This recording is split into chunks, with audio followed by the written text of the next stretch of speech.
بسم اللہ الرحمن الرحیم۔ السلام علیکم محترم ناظرین۔ ایک مرتبہ فرعون کے سامنے شیطان ظاہر ہوا اور اس نے فرعون سے پوچھا کہ تجھے کس نے خدا بنایا ہے اور تیرے اندر کون سا ایسا کمال ہے کہ تو اپنے آپ کو خدا سمجھ بیٹھا ہے۔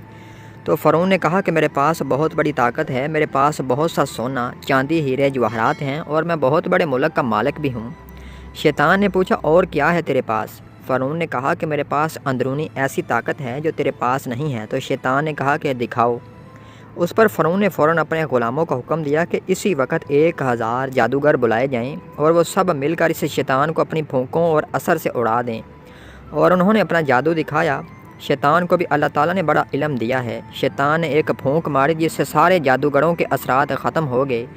دوسری مرتبہ پھر ان 1000 جادوگروں نے اپنا جادو دکھایا تو اسی طرح شیطان نے پھر ایک پھونک ماری جس سے پھر ان کا سارا اثر ختم ہو گیا۔ ان جادوگروں نے پھر آخری جادو دکھایا۔ شیطان نے پھر ایک پھونک ماری اور ہنس کر کہنے لگا کہ تم اگر ایسے 1000 جادو بھی دکھاؤ گے تو میرا کچھ نہیں بگڑنے والا، تمہارا کیا ہوا، جادو سب ہوا میں تحلیل ہو جائے گا۔ اے فرعون، یاد رکھ، مجھے اللہ نے ایسی چیزیں عطا فرمائی ہیں، لیکن پھر بھی اللہ تعالیٰ نے مجھے اپنا محبوب نہیں بنایا اور مجھے اپنا فرما بردار بندہ ماننے سے انکار کر دیا، اور تو خدا کا نافرمان ہے، تو رب کیسے ہو سکتا ہے؟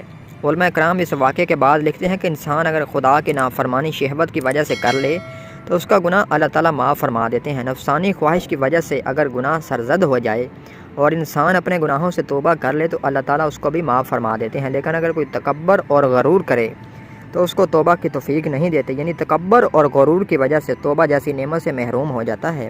اللہ تعالیٰ ہم سب کی حفاظت فرمائے، آمین یا رب العالمین۔